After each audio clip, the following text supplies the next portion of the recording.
Salut à tous, bienvenue sur Mina Somnia en liberté pour cette nouvelle capsule sur l'essentialisme et notamment sur l'impact qu'a le regard des autres sur nous et sur peut-être le fait de revenir à l'essentiel.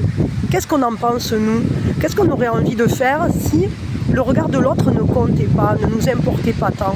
Parce que parfois, nous on a envie de simplement s'habiller d'une façon voilà, qui nous plaît à nous, ou vite fait, bien fait, ou alors être tout pomponné, ou être... Attendez, il y a plein de soleil, voilà.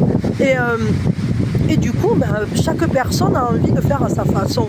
Mais comme on pense que les autres vont nous regarder, que les autres vont voir ce qu'on fait ou ce qu'on ne fait pas, est-ce que je possède ce truc-là, est-ce que je ne l'ai pas, enfin voilà. Quelle est ma place par rapport à ce regard extérieur? Est-ce que j'arrive à trouver une liberté là-dedans?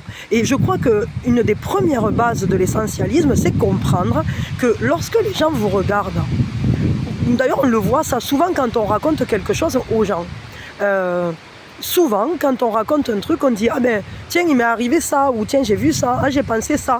Et l'autre au lieu de répondre « Ah oui c'est intéressant » ou je sais pas quoi, et de creuser en fonction de vous, va vous dire « Ah ben tiens, mais moi aussi, il y a eu tel truc. Ah tiens, ah ben moi, au contraire, j'ai eu ça. Ah je sais pas quoi. » Et donc on voit bien en réalité que dans la majorité des échanges, dans la majorité des partages, les gens font le lien directement avec eux-mêmes.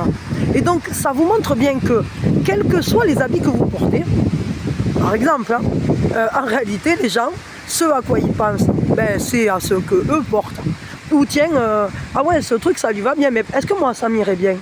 Les personnes en fait, elles ont souvent eux-mêmes d'abord en tête, avant de vous avoir à vous.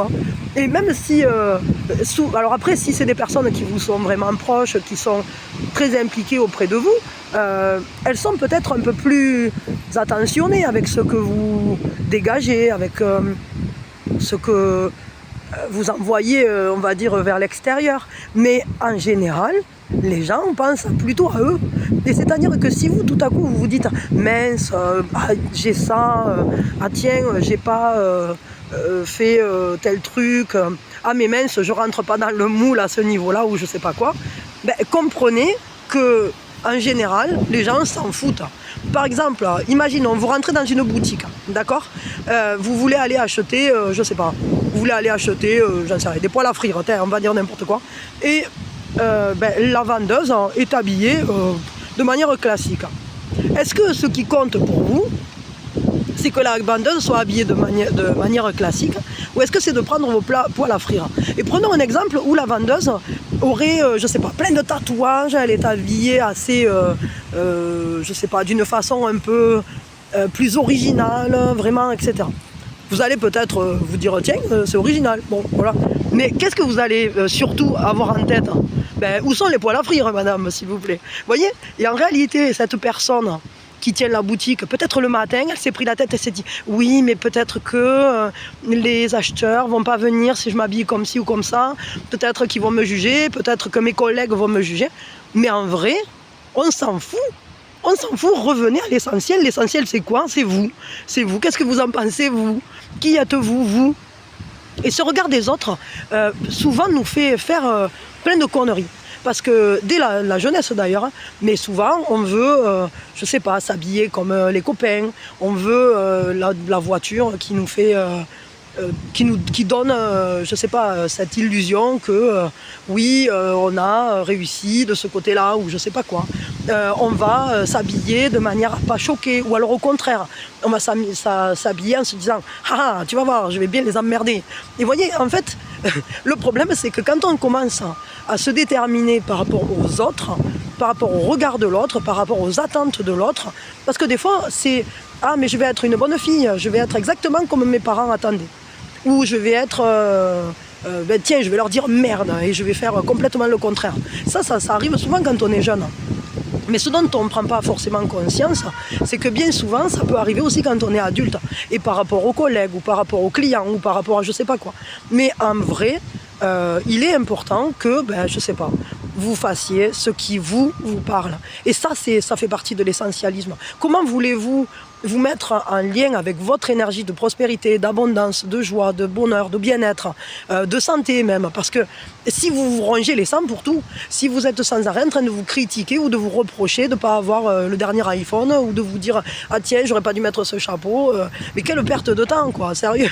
Et ça aussi, c'est-à-dire que dans votre garde-robe, je suis persuadée que vous avez plein de trucs que vous ne mettez pas, ou que vous trouvez moche, ou que vous aimez bien, mais peut-être un jour je le mettrai, et finalement, qu'est-ce que vous faites avec ça? En réalité, vous avez quelques habits que vous préférez, que vous aimez, et ceux-là, vous êtes sûr que vous pouvez les avoir dans la garde-robe. Et il faudrait en réalité avoir une garde-robe, par exemple, où simplement on tend la main, on attrape n'importe quoi, le premier pantalon venu, le premier t-shirt venu, et c'est nos préférés. Et c'est ça en fait. Ça fait partie, je crois, d'une manière de voir la vie qui nous simplifie le nombre, ou qui réduit le nombre de décisions qu'on a à prendre. Parce que tous les jours, on prend des millions de décisions sans arrêt. Est-ce que je mets tel bonnet ou telle chaussette, ou est-ce que je passe à droite, je passe à gauche, est-ce que je pars maintenant ou dans 5 minutes, Et tout ça, c'est épuisant pour le cerveau. Alors revenez à votre essentiel, à vous-même, à votre propre manière de fonctionner, à vos envies, à ce qui vous fait plaisir à vous. Et ça commence par ça. Déjà, l'essentialisme, c'est vraiment ça. C'est de se connecter à ce qui est essentiel. Et ce qui est essentiel, c'est pas de se noyer dans le regard extérieur ou dans les attentes extérieures. Donc revenez à vous, ça c'est un essentiel plus que précieux, plus qu'important. Et c'est là que vous trouverez finalement l'énergie la plus brute, la plus pure, la plus malléable aussi, parce que c'est important d'avoir une énergie qui soit plastique, j'allais dire, qui soit capable d'être mouvante avec nos propres évolutions. Et voilà, donc je crois vraiment que penchez-vous sur ça. Si tout le monde le faisait, peut-être qu'on vivrait dans des sociétés un peu moins superficielles et un peu moins portées sur des choses qui servent à rien. On aurait peut-être aussi un peu moins de surconsommation. Vous voyez, tout ça, c'est quand même la base, je dirais, d'un problème qui est même plus grand qu'au niveau personnel. Ça a des implications très lourdes au niveau sociétal également. Donc posez-vous ces questions-là, revenir à un essentialisme qui vous questionne à vous en premier et qui vous permet d'assumer qui vous êtes, tout simplement. Et en vous disant qu'en fait, autour de vous, les gens, ils en ont rien à foutre. Ça va vous libérer. Parce que en réalité, imaginons, vous regardez quelqu'un, vous voyez que cette personne, elle vous regarde, mais des fois, elle ne vous regarde même pas vraiment. Elle est en train de se dire, putain, est-ce que j'ai coupé le feu sous la casserole? Mais est-ce que j'ai bien fermé la porte? L'autre est en train de se dire, ouais, mais attends, comment je vais gérer ce truc-là? Moi, ça c'est trop lourd, moi, j'en peux plus. L'autre se dit, ben mince, j'ai mal aux pieds, comment je vais faire avec ma chaussure? Là, elle s'est cassée, elle me cisaille l'orteil, je sais pas quoi. Et voyez, en réalité, les gens, vous pouvez pas savoir ce qu'ils ont dans leur tête. Et c'est vraiment intéressant, je crois, de se pencher sur cette information qui nous rappelle tout simplement qu'on n'est pas le centre du monde pour les autres et que déjà si on l'est pour nous c'est déjà pas si mal, mais qu'en réalité très sincèrement posez-vous la question vous, est-ce que si quelqu'un par exemple fait un truc en décalage avec ce que vous attendez, est-ce que vraiment ça vous choque?